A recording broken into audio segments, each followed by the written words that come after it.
Vamos a proceder a lo que es la clausura de esta jornada de negociación colectiva por parte de nuestro secretario general.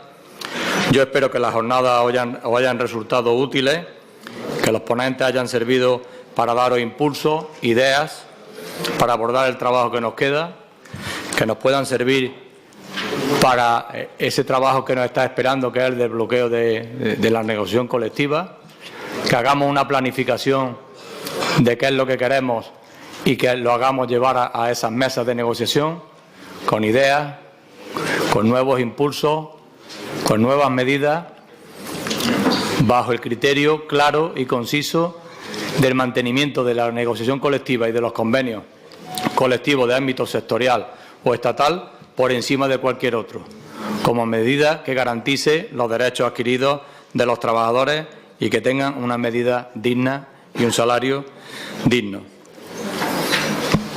Yo no me voy a extender más porque vamos mal de tiempo y sé que nuestro secretario general nos va a decir muchas cosas y, por lo tanto, paso a darle la palabra, cuando quiera. Bueno, pues buenos días a todas y a todos. Gracias, Jesús. Seguramente que habría muchas cosas que decir, pero yo tampoco quiero agotaros. Sé que lleváis 2 jornadas intensas de trabajo y quería, lo primero, agradecer a la Secretaría, a Jesús, la organización de estas jornadas, felicitaros por ellas y sentirme reconfortado de estar aquí otra vez con vosotros, esta vez en otra función.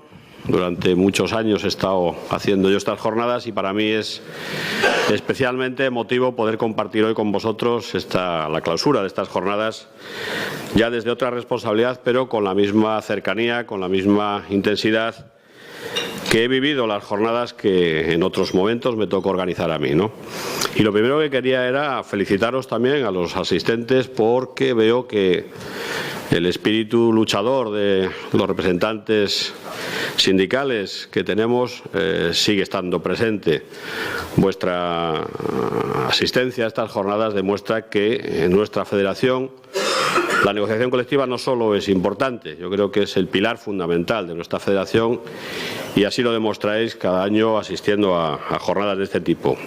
Unas jornadas que, además, por el programa que habéis estado desarrollando, recogen ese interés que tiene también la federación por abordar una materia siempre compleja como es la negociación colectiva, con todas sus vertientes de las que aquí habéis estado hablando. Soy consciente de que en una tarde y en una mañana es muy difícil profundizar en todos estos temas, pero lo que os quería plantear era la conveniencia, la necesidad, el compromiso de que no terminemos con esta jornada de hoy aquí el trabajo sindical en torno a la negociación colectiva. Veo caras ya conocidas de otros años, pero también veo compañeros nuevos, compañeras nuevas, y creo que es imprescindible que el sindicato, que entiende la negociación colectiva como el principal trabajo que podemos hacer, creo que es imprescindible seguir desarrollando en el desarrollo de estas jornadas aguas abajo también, para que todas aquellas compañeras y compañeros que se incorporan nuevos a estas funciones de desarrollar la negociación colectiva lo puedan hacer con el mayor grado de conocimiento posible de cada una de las materias, que son muchas y muy variadas las que abordamos a través de la negociación colectiva. Quería también agradecer el compromiso permanente de muchas ponentes, de muchos ponentes que año tras año siguen comprometiéndose a estar con nosotros, ayudándonos a explicar, a hacer entender todos estos cambios legales que nos siguen afectando en el desarrollo de la negociación colectiva, y son personas, compañeras, compañeros, que cada vez que hemos pedido su colaboración los hemos tenido con nosotros. Yolanda es un ejemplo claro, Santos, que también se ha ido, José Carlos Díez, en definitiva, compañeras y compañeros ajenos a nuestra organización que siempre están ahí cuando los necesitamos y a los que quiero agradecer especialmente su presencia. Y este año también hemos tenido una novedad importante. Hemos podido contar con Yani entre nosotros, al que también le quiero agradecer ese esfuerzo que hace, su compromiso, su cercanía con nosotros por compartir unas jornadas de este tipo y aportarnos su visión, que no es muy diferente de la que nosotros tenemos aquí, pero en todo caso es la visión que desde Italia también hay en cuanto a la negociación colectiva en ese ámbito. Quería agradecerte especialmente, Gianni, también tu presencia, tu compromiso, y sé que contamos con un colaborador, con un amigo, con un compañero al que tradicionalmente acudimos y con el que siempre hemos podido contar. Gracias por acompañarnos. Y ya por entrar en lo que puede ser el contenido de una clausura, con una jornada de estas, pues estamos obligados a repasar la realidad que estamos viviendo, ¿no? No quería yo tampoco extenderme mucho para no contribuir al retraso de la jornada, pero sería imperdonable por mi parte que no pudiera compartir con vosotros algunas reflexiones sobre lo que estamos viviendo en estos momentos tan difíciles, en esta etapa convulsa que vivimos y difícil que nos toca gestionar. A vosotros en un área fundamental para el sindicato como es la negociación colectiva, en la que estamos cada vez más llenos de trampas, llenos de inconvenientes, de obstáculos que hacen que nuestro trabajo cada vez sea más difícil. Y un trabajo que es fundamental para poder salir de la crisis en la que todavía estamos. No voy a hablar de la crisis, no voy a incidir mucho en ella. Sé que ayer José Carlos os ha ilustrado convenientemente de cuál es la situación, cuáles son las expectativas, pero sí que tenemos que saber que se nos quiere hacer ver, y el debate del Estado de la Nación yo creo que ha sido un reflejo de esta especie de ilusión que se quiere crear entre la sociedad. Se nos quiere hacer ver como que estamos viviendo un mundo distinto del que nosotros podemos ver, podemos comprobar, estamos sufriendo cada día. Y se nos quiere hacer crear esa especie de ilusión que es más fruto pues, de una estrategia de comunicación que yo creo que es de las mejores cosas que este partido que nos gobierna puede tener. Lo decía esta mañana con los compañeros de administración con los que he compartido también un tiempo de la jornada. Creo que el Partido Popular nunca tendrá suficiente tiempo para agradecer a Pedro Arriola el trabajo encomiable que les hace para que sean capaces de demostrar o de intentar demostrar ante la sociedad que la realidad que nosotros vemos es una realidad equivocada y que existe otra, que es la que ellos viven, que es la que realmente existe. Y esta persona, con esa capacidad que tiene de trasladar mensajes precisos, nos está consiguiendo que llevemos ya 2 días enredados, ahora hablando de los mensajes que anteayer trasladaba el presidente del Gobierno de la Nación. Tiene la habilidad de desviar la atención sobre los problemas reales que estamos sufriendo y meternos en esta dinámica que es la que ellos quieren. Pretenden que hablemos de lo que ellos quieren que hablemos y no de la realidad. Y esto nos obliga como sindicato a hacer un esfuerzo por seguir recordando que, por más que se empeñen en hacernos ver una realidad ideal, que es la que ellos quieren ver, la que vivimos, la que sufrimos es otra, y es otra bien distinta. Porque seguimos metidos de lleno en una crisis en la que no hay muchas expectativas. Yo no puedo ser optimista, al menos en el año 2014, no podemos pensar, no podemos esperar que el gran problema que tiene la sociedad española, que es el desempleo, las cifras de desempleo insoportables que estamos sufriendo, yo no puedo ser optimista en pensar que en el año 2014 vamos a ver una reducción significativa de esas cifras. Por más que, insisto, nos quieran hacer ver ese mensaje de ilusión que quieren crear. Y lo hacen además con su propio estilo. En eso sí que son auténticos y no cambiarán. Este Gobierno, a base de decretos, ha estado gobernando y lo ha utilizado para tomar las medidas más difíciles, más duras que hemos sufrido durante estos 2 años de gobierno del Partido Popular. Y anteayer, en el Congreso de los Diputados, en el debate del Estado de la Nación, el Gobierno ha vuelto a hacer el mismo ejercicio. Ha decretado, por decreto, que es como actúan, el fin de la crisis. Se ha terminado la recesión, ya está, se acabó. Y han hecho otro decreto, dicen, vamos a crear empleo de manera inmediata. Vamos a recuperarnos de manera inmediata.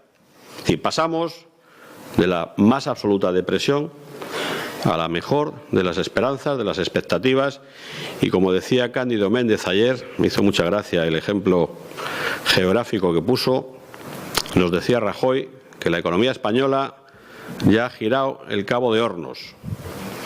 Cándido no decía esto, pero yo sí lo voy a decir. Rajoy, yo creo, el Partido Popular entiende de geografía. Yo creo que sí, pero creo que entienden más de golfos que de cabos.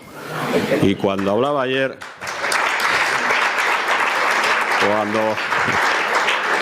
cuando hablaba ayer del cabo de Hornos, Cándido le recordaba que debía haberse equivocado. En realidad quería hablar del cabo de Nueva Esperanza, de Buena Esperanza. Es de ese cabo del que seguramente estarán más pendientes, igual que la ministra de Empleo está pendiente de la Virgen, pues el presidente del Gobierno estará más pendiente del cabo de Buena Esperanza y no del cabo de Hornos. En cualquier caso, este decreto por el cual el Gobierno pretende decir que la crisis ya queda atrás, que estamos entrando en la etapa de crecimiento, yo creo que no va a poder compararse con la realidad.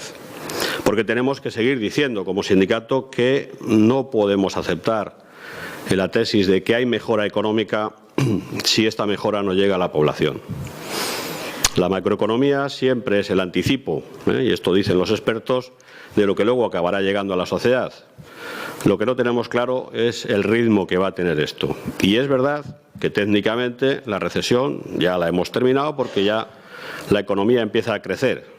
Pero el problema que tenía la sociedad española no solo un problema técnico desde el punto de vista macroeconómico, es un problema real. Y es que tenemos 6 millones de desempleados, que se ha perdido muchísimo empleo y no digo nada ya en nuestros sectores, en el sector de la construcción, en el sector industrial.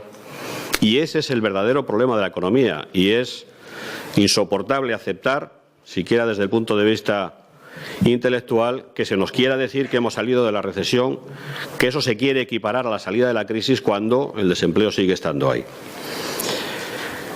Y no va a haber mejora del empleo y en todo caso ellos dicen que sí, que se va a crear empleo. No podemos aceptar que se considere que hay mejora del empleo si esto no sirve para reducir drásticamente las cifras de desempleo.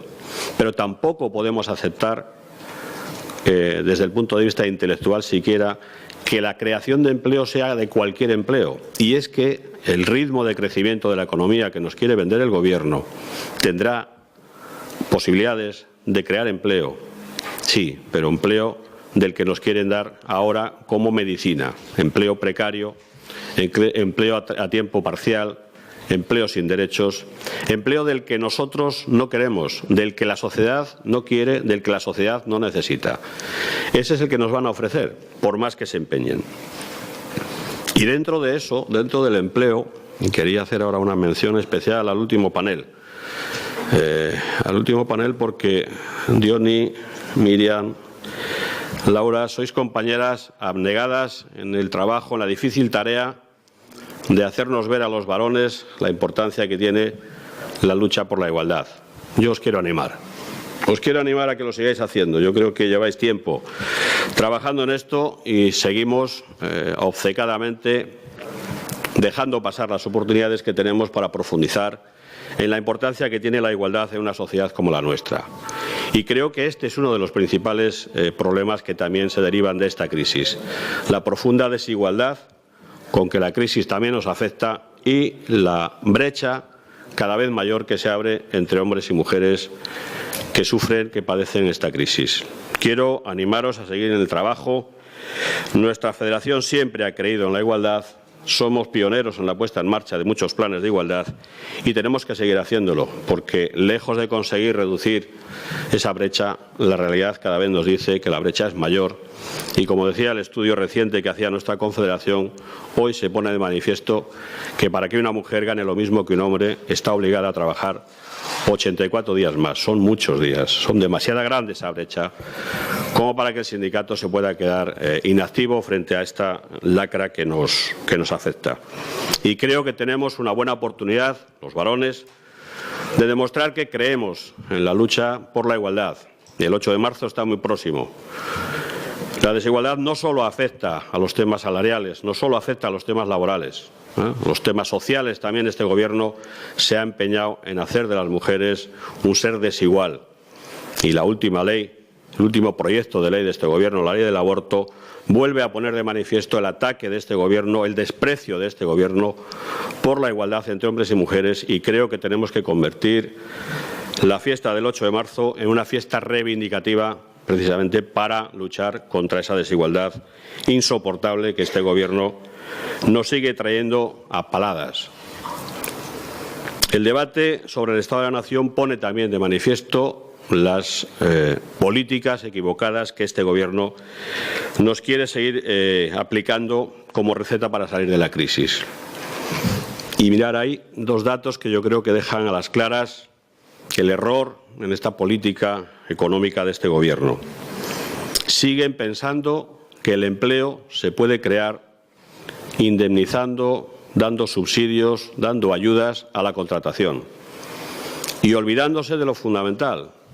Solo habrá empleo, solo habrá crecimiento económico, solo se generará empleo si hay inversión productiva, si hay mejora de los factores de competitividad, si hay apuesta clara por la industria, si hay una apuesta clara por invertir en infraestructuras, por invertir en el sector de la construcción.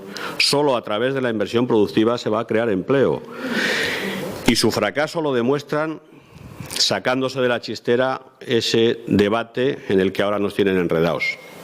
Ese contrato de todo a 100, el contrato de los 100 euros, por el que, sin quererlo, están haciendo un reconocimiento explícito del fracaso que tuvo la reforma laboral en materia de contratación.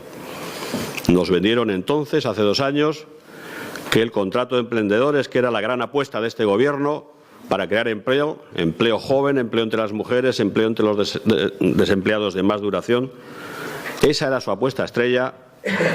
Y a pesar de que es materialmente imposible seguir las estadísticas y saber cuántos contratos de emprendedores realmente se han podido realizar, tienen que haber sido muy pocos, cuando el Gobierno no habla de ellos, pero en todo caso el fracaso de esa medida lo demuestran sacándose ahora de la chistera este otro contrato.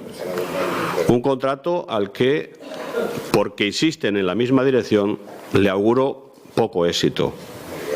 No va a haber ningún empresario que, por el hecho de que pague menos de seguridad social, se decida a contratar a un trabajador si realmente no tiene trabajo para ese trabajador. Y el trabajo le vendrá cuando haya crecimiento económico. Y el trabajo le vendrá cuando se aumente, cuando se mejore la demanda. Y no porque se sigan bonificando los contratos. Es verdad que no deja de ser un gesto que intenta reconciliar a este Gobierno con los empresarios, sabiendo que la última decisión que tomaron en diciembre del año 2013 supuso un ataque no solo a los trabajadores, que también, pero sobre todo un ataque a los empresarios en la medida que ahora les obliga a cotizar por aquellos beneficios sociales que hasta ahora no cotizaban. Y lo hace en un momento en el que las empresas tenían cerrados sus presupuestos, en un momento en el que los convenios ya estaban aplicando esos acuerdos a los que se había llegado para que las empresas pudieran proporcionar los vales de comida, el transporte, las dietas, etcétera. Y el Gobierno se ha sacado de la chistera un decreto pretendiendo con eso mejorar los ingresos de la Seguridad Social sin darse cuenta, o incluso dándose cuenta, de que esa medida atenta directamente contra la financiación de la empresa, contra la capacidad de las empresas para asumir un coste que en sus presupuestos no estaba. Y lo hacen nada más y nada menos que el 20 de diciembre, cuando el año está a punto de cerrarse, cuando los convenios están en vigor y cuando muchas de esas medidas de carácter social proceden de la negociación colectiva. Vuelven otra vez a través de los decretos a intentar cargarse los contenidos de la negociación colectiva. Y este es ese tipo de Gobierno que tenemos. Siguen insistiendo en sacar adelante sus propuestas, haciendo caso omiso, haciendo desprecio al diálogo social, a la negociación colectiva, al entendimiento entre empresarios y sindicatos. Y decía, no quiero hablar mucho más de la crisis, pero seguimos sufriendo un Gobierno al que parece que le satisface seguir atacando a los más débiles. Siguen empeñados en esta pelea por recortar los derechos sociales, y ahora abren un frente nuevo, que es el de atacar a los derechos de reunión, a los derechos de manifestación, a los derechos de huelga.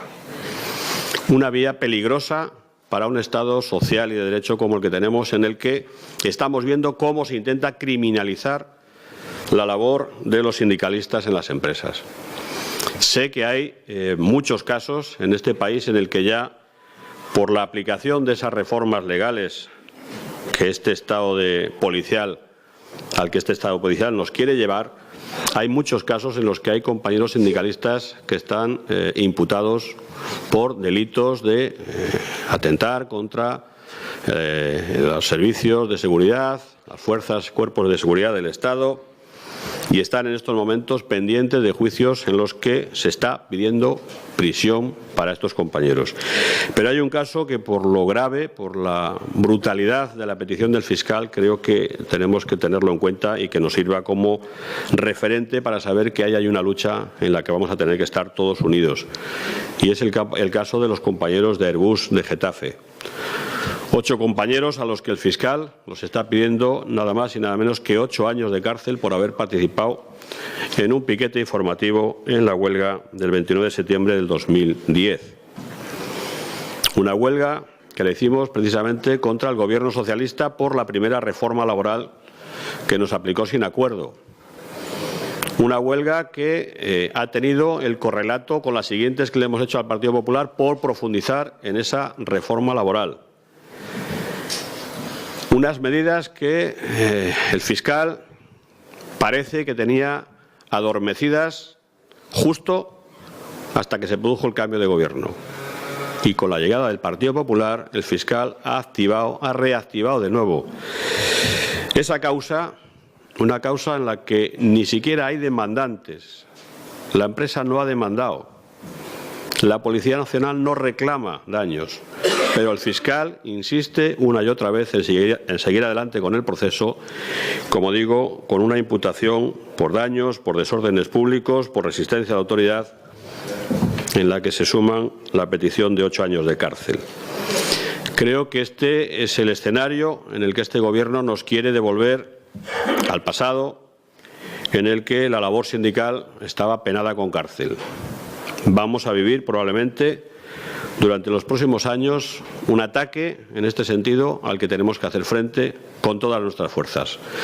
Porque no solo nos estamos jugando la economía, no solo nos jugamos el futuro de la sociedad y el de tantos y tantos personas que no tienen empleo.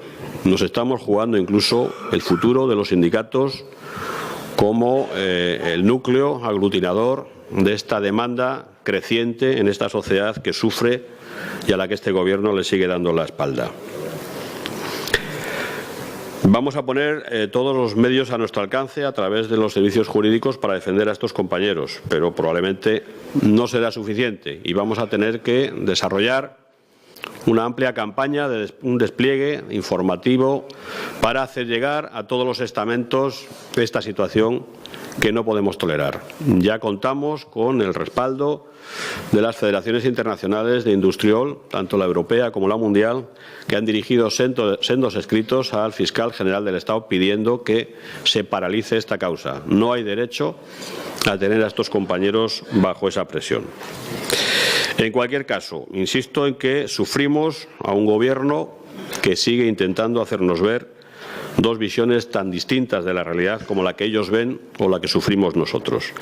Pero en todo caso tenemos como sindicato la obligación de seguir peleando contra esa realidad y para eso necesitamos tener un sindicato operativo, un sindicato capaz y un sindicato con ideas, con propuestas, con alternativas y con la capacidad de hacérselas llegar a la sociedad.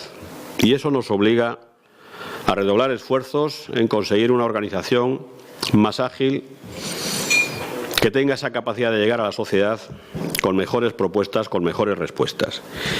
Y ahí tenemos todo un trabajo pendiente de hacer. Vivimos la legislación que este Gobierno nos aplica, sufrimos las consecuencias de un sector mediático que se ha cebado con los sindicatos, que busca en la criminalización de los sindicatos esa cortina que tape estos otros escándalos de esos golfos a los que el Partido Popular tiene tan cerca y tan ocultos. Pretenden que, hablando de los sindicatos, la sociedad se olvide de hablar de problemas reales de corrupción que están muy cerca o muy dentro del Partido Popular. Pero, como sindicato, tenemos que tener capacidad de responder a esas campañas de desprestigio. Y para eso, primero tenemos que eliminar cualquier atisbo de irregularidad que haya en nuestro seno.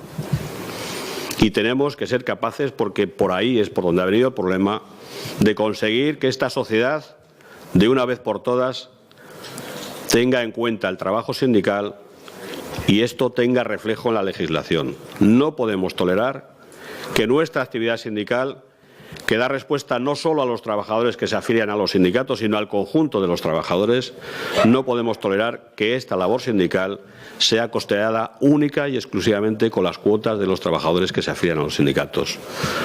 No puede ser, y esta democracia que ha vivido tantos cambios legislativos, tantas modificaciones de la Constitución, tiene pendiente desarrollar una ley que regule el funcionamiento de los sindicatos y establezca cómo se financian las actividades que desarrollamos, que tienen carácter general en la mayoría de los casos y que solo se sufragan con las cuotas de los afiliados. Tenemos que intentar vivir de la cuota de los afiliados. Este es nuestro principal ingreso, este es nuestro principal recurso. Pero tenemos derecho, porque la Constitución nos exige dar cumplimiento a las necesidades de la sociedad, tenemos derecho a que el Estado también regule este funcionamiento nuestro y que eso tenga reflejo en los presupuestos generales del Estado. Tenemos derecho a pedirlo y lo tenemos que exigir, lo tenemos que reclamar.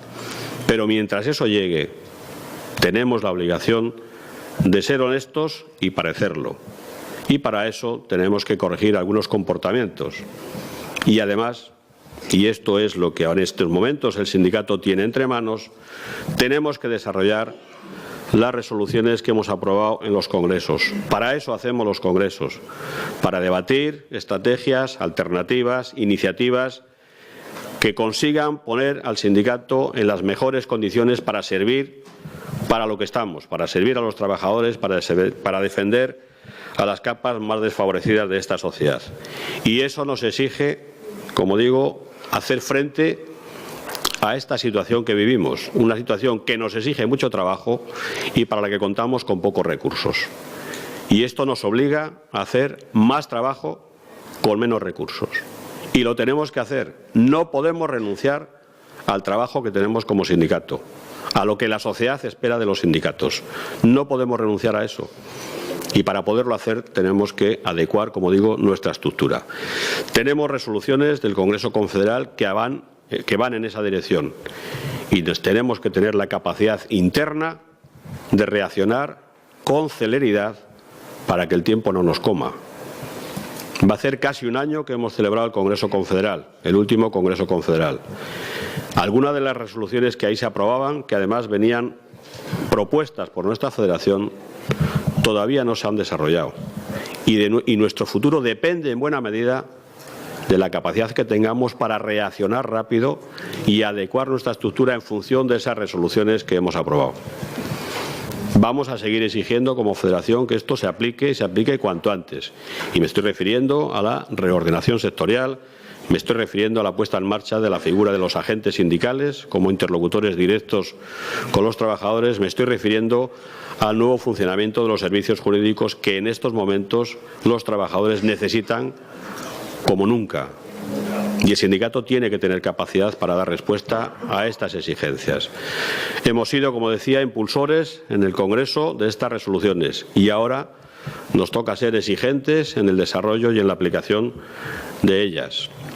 Se están desarrollando los grupos de trabajo, las comisiones de trabajo que ha creado el Comité Confederal para desarrollar estas resoluciones. Y seguimos teniendo la sensación de que tenemos pocos instrumentos internos para acelerar esto. Tenemos que seguir convenciendo al conjunto de las estructuras del sindicato, al conjunto de las federaciones, al conjunto de las uniones de comunidad autónoma, para que entiendan que en estos momentos está en riesgo el conjunto del sindicato. No tenemos un problema en Andalucía, no tenemos un problema en el País Vasco, no tenemos un problema en Madrid o en Cataluña. Tenemos un problema en el conjunto del sindicato y la respuesta que demos tiene que servir para el conjunto del sindicato. Y aquí es imprescindible que todas las estructuras del sindicato nos impliquemos en este trabajo, en esta lucha. Nosotros lo vamos a seguir haciendo. Vamos a pedir el compromiso del conjunto de la Confederación, con la Comisión Ejecutiva Confederal al frente, y esperamos que en las próximas semanas estas resoluciones empiecen a ver la luz y empiecen a poder aplicarse. Nos jugamos el futuro y no nos lo podemos permitir.